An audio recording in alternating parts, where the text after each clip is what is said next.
I am sure आप Mowgli और Bagheera के बारे में नहीं जानते। मोगली एक मानव बच्चा था, जंगल में पलता है और उसकी दोस्ती बगीरा एक बुद्धिमान काले पैंथर से होती है।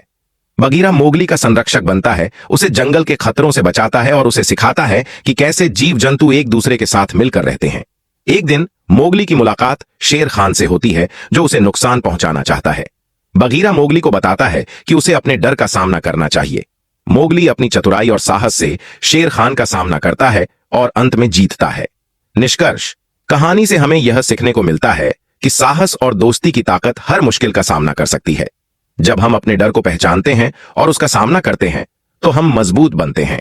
अंत में इस प्रकार मोगली और बगीरा की दोस्ती और संघर्ष हमें एक महत्वपूर्ण संदेश देती है।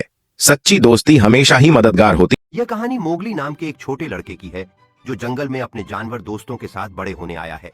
जंगल के किनारे एक चमकदार नदी के पास मोगली अपने दोस्तों के साथ आनंदित हो रहा है, जब अचानक उसे अपने सबसे बड़े दुश्मन शेर खान का सामना करना पड़ता है।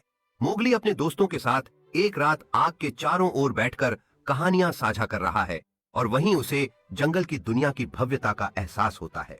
आई एम श्योर आपने ये कहानी नहीं सुनी होगी। एक बहादुर जंगल का शेर अपने इलाके में सूखती नदी को देखकर चिंतित होता है।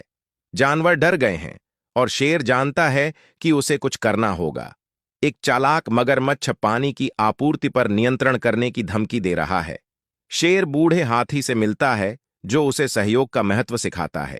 शेर और हाथी मिलकर जानवरों को इकट्ठा करते हैं। तोते, बंदर और हिरण, हर किसी के पास मदद करने का एक तरीका है। वे पास की झील से पानी का नया चैनल खोदने लगते हैं और शेर सभी को लचीलापन और साहस का महत्व सिखाता है।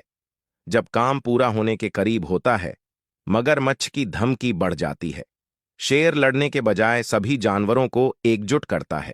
उनकी एकता से मगरमच्छ डर जाता है और भाग जाता है। पानी वापस बहने लगता है और शेर को यह एहसास होता है कि असली ताकत टीम वर्क में है। एक बार जंगल में एक भेड़ अपनी मस्ती में गुजर रहा था। उसने देखा कि पिंजरे में बंद एक शेर रो रहा था। शेर ने भेड़ से उसे बचाने की विनती की, लेकिन भेड़ को सिर्फ यही डर था कि यह निकलते ही मुझे खा जाएगा। लेकिन शेर ने कसम खा ली कि मैं तुझे नहीं खाऊंगा। फिर काफी समय सोचने के बाद भेड़ ने रहम दिखाते हुए शेर का पिंजरा खोल दिया।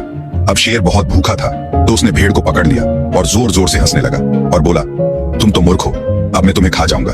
तभी उधर से जंगल के बाकी जानवर भी गुजर पड़े और सबने जानना चाहा कि आखिर हुआ क्या है। शेर और भेड़ दोनों ने अपनी अपनी कहानी बताई, लेकिन डर के कारण सभी जानवरों ने सिर्फ शेर का ही पक्ष लिया, सिवाय कछुए के, जो यह बोला कि मैं नहीं मानता इस कहानी को और ऐसा कोई पिंजरा है ही नहीं। तो शेर ने पिंजरे की तरफ इशारा करते हुए कहा, मूर्ख अंधा है क्या, तुझे पिंजरा नहीं दिख रहा? कछुए ने फिर से कहा, अच्छा तो जब भेड़ आई तब तुम अंदर थे या बाहर? शेर ने कहा कि मैं अंदर था। कछुए ने कहा, ठीक है तो तुम अंदर जाओ, फिर देखते हैं कि तुम भला इस पिंजरे में समा भी सकते हो या नहीं। शेर अपने आप को साबित करने के लिए पिंजरे में घुस गया और कछुए ने दरवाजा बंद कर दिया और भेड़ से कहा, ये मदद के लायक है ही नहीं, इसे पिंजरे में ही बंद रहने दो। दोस्तों, इस कहानी से हमें क्या सीख मिलती है, हमें कमेंट में जरूर बताएं।